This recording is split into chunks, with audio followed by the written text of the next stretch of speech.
December 4వ తారీఖున దత్తాత్రేయ జయంతి సందర్భంగా శ్రీమతి స్రవంతి గారి ఆధ్వర్యంలో దత్త హోమం సంప్రదించండి.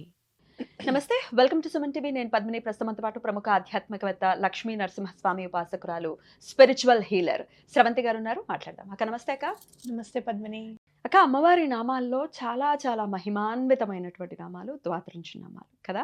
దీన్ని కూడా మీరు పరిచయం చేసి చాలా మంది నిత్యం వాళ్ళ పూజలో ఈ నామాల్ని చదువుకోవటం అనేది ఇంకా అది అలవాటైపోయినటువంటి విషయం. ఇంకా తెలియని వాళ్ళ కోసం ఒకసారి మళ్ళీ చెప్పండి, ఈ నామాలకు ఉన్నటువంటి వైశిష్ట్యం ఏమిటి, ఎలా చదువుకోవాలి, ఎప్పుడు మొదలు పెట్టాలి, ఇవన్నీ ఒక్కసారి. తప్పకుండా చెప్తాను పద్మిని.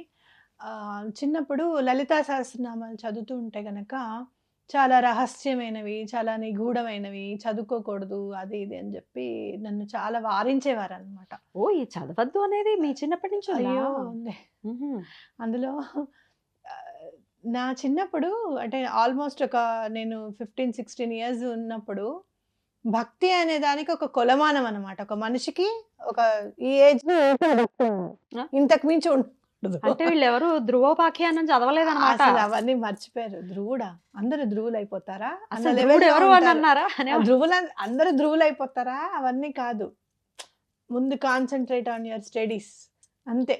చదువు అసలు కొన్ని విషయాలు నాకు ఆశ్చర్యం అనిపించేది. పూజ చేసుకుంటోంది మా అమ్మాయి అని చెప్పడానికి కూడా మా అమ్మ భయపడేది. ఏమిటమ్మా ఎందుకు అంత బాధ, నేను పూజ చేసుకుంటే ఏంటి, వాళ్ళకేంటి బాధ అని అంటే, నీకు తెలియదులే వదిలేసాయి అనేది మా అమ్మ. నువ్వు చేసుకో, నువ్వు చేసుకుంటున్నావు అని చెప్పి నేను చెప్పకపోతే నీకేంటి బాధ అనేది. అలా నాకేమో చాలా ఇంట్రెస్ట్ ఉండేది. సంవత్సరం పాటు చేసాం మేము సంతోషమాతది అమ్మవారి పూజ. 52 వీక్స్ చేసాం అన్నట్టు. ఎంత సంతోషమో అసలు నాకైతే భలే ఆనందంగా అనిపిస్తుంది ఆ అమ్మవారి పూజ చేసుకుంటుంటే.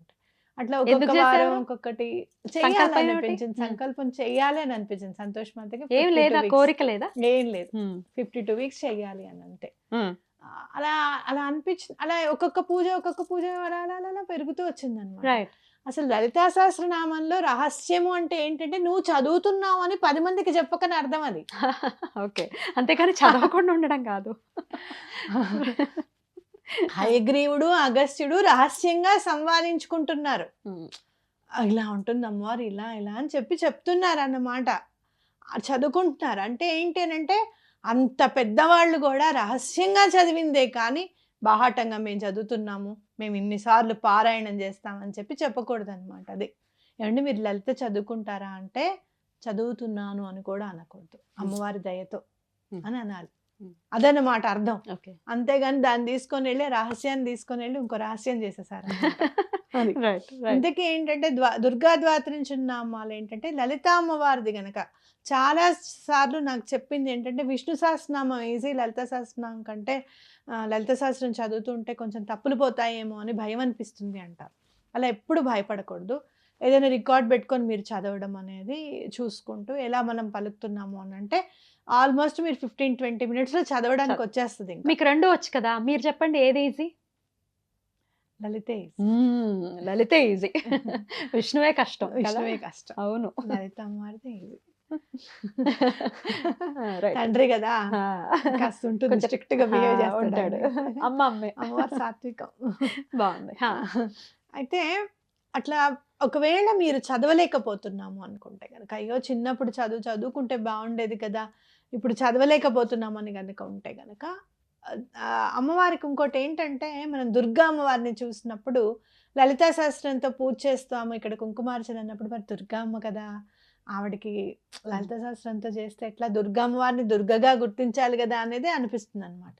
అలా అనిపించే అందరు ఋషులందరూ కూడా, అమ్మా నువ్వు ఇక్కడ వెలిసావు అని అంటే, అందులో ఆవిడ సాత్విక రూపం కోరుకొని ఆవిడలో ఉన్న ఉగ్ర రూపాన్ని లక్ష్మీ నరసింహస్వామిగా పక్కకి తీసుకొచ్చి మంగళగిరిలో ఆయన్ని నిలిపి మనకి సాత్వికంగా ఉండాలి అని చెప్పి సాత్వికంగా ఉన్నారు ఆవిడ. లేకపోతే లక్ష్మీ నరసింహస్వామి ఇంద్రకీలాద్రి మీద ఇద్దరిది ఒకటే రూపంగా ఉండి ఆవిడ చాలా ఉగ్రంగా ఉండేవారు అనమాట. అసలు ఎవరు తట్టుకోలేకపోయేవారు ఆవిడ శక్తిని.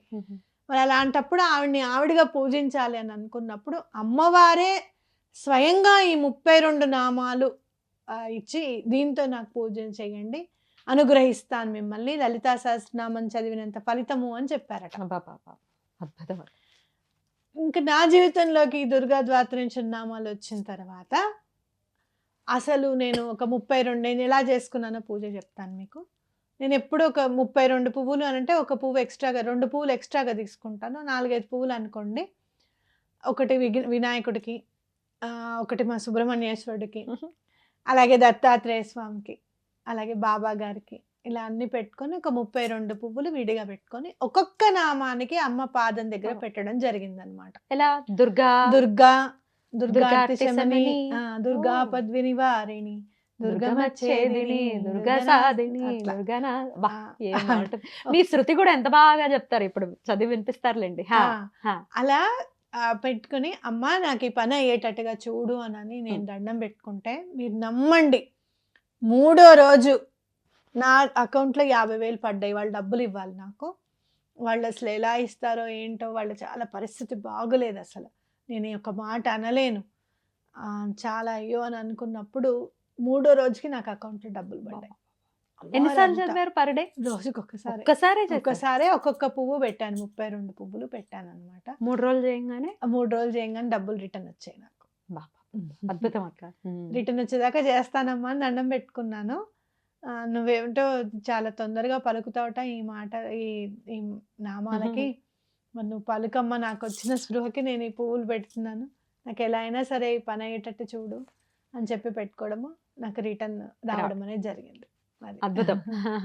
ఏ పువ్వులు పెట్టారు? చామంతి పువ్వులు పెట్టాను. ఏవైనా పెట్టచ్చా? ఏవైనా పెట్టచ్చు. నాకు ఎల్లో కలర్ చామంతి అంటే చాలా ఇష్టం.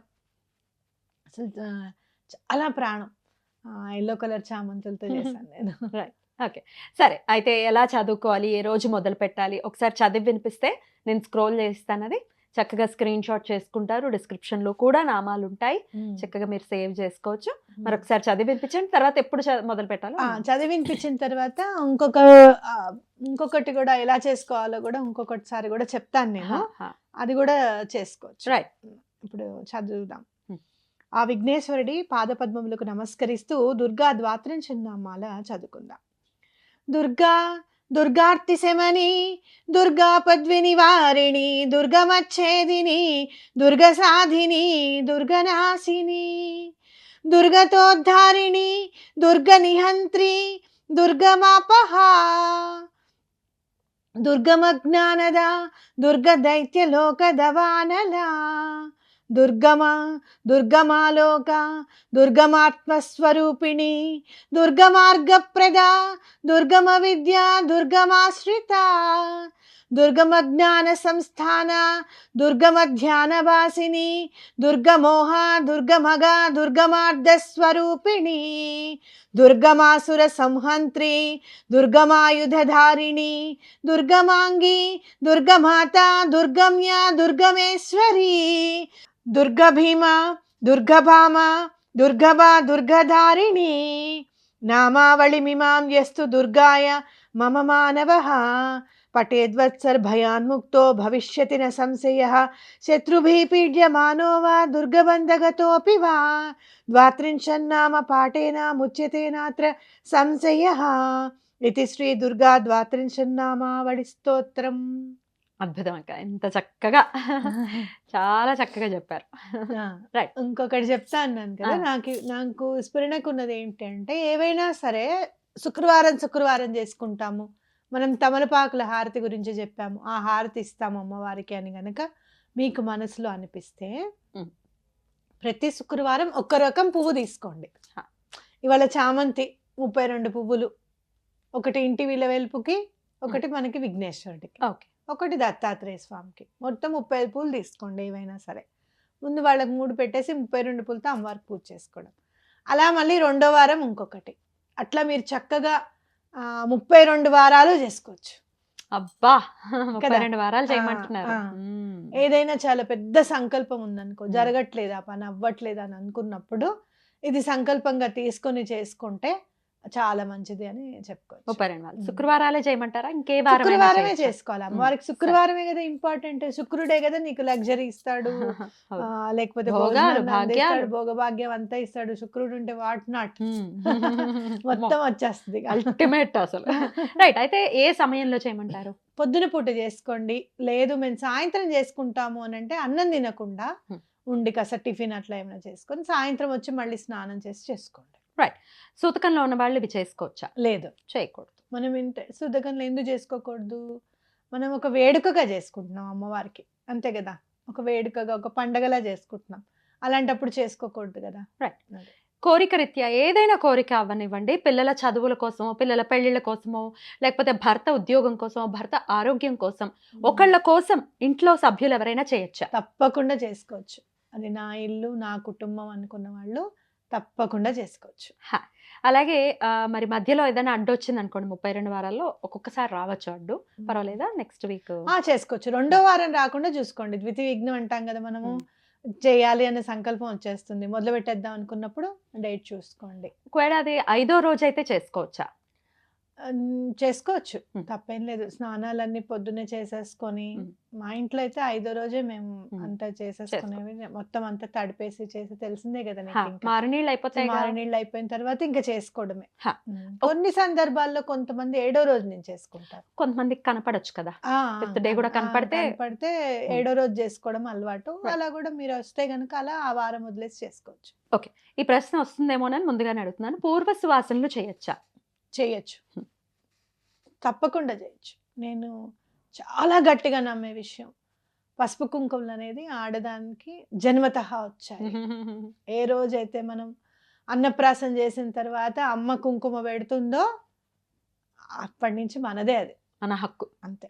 అది తప్పకుండా చేసుకోవచ్చు, ఎటువంటి పరిస్థితుల్లోనూ అలాంటిది మాత్రం డౌట్ పెట్టుకోకండి.